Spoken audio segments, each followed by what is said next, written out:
θαλάσσινα πουλιά ποτέ σου μην τα βάνεις,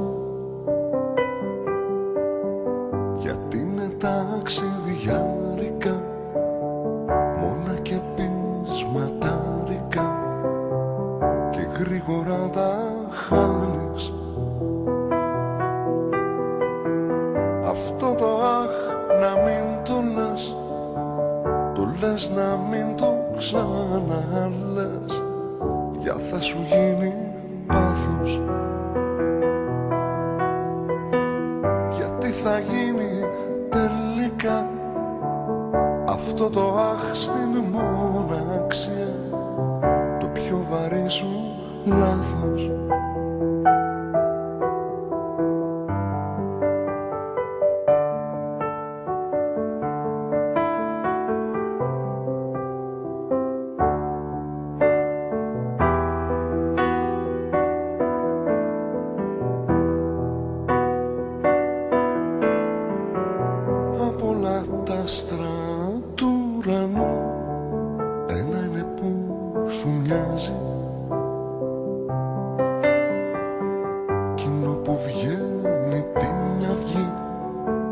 Γράφει την πιο τρελή γραμμή και τ' άλλα σκοτεινιάζει.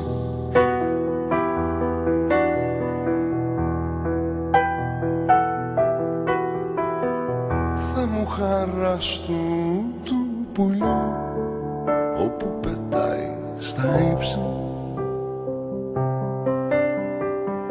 όπου αγαπά εκεί πατά την πιο ελαφριά περπάτησια και του περνάει θλίψη.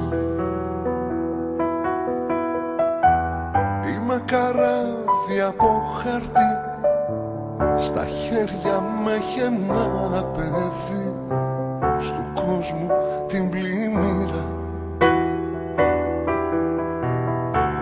κι αναρωτιέμαι τι θα πει αυτό το αχ και το γιατί, τι να μου γράφει μοίρα.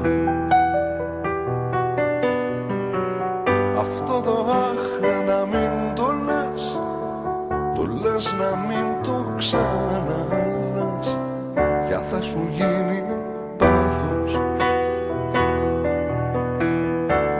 Γιατί θα γίνει τελικά αυτό το αχ στην μοναξία, το πιο βαρύ μας λάθος.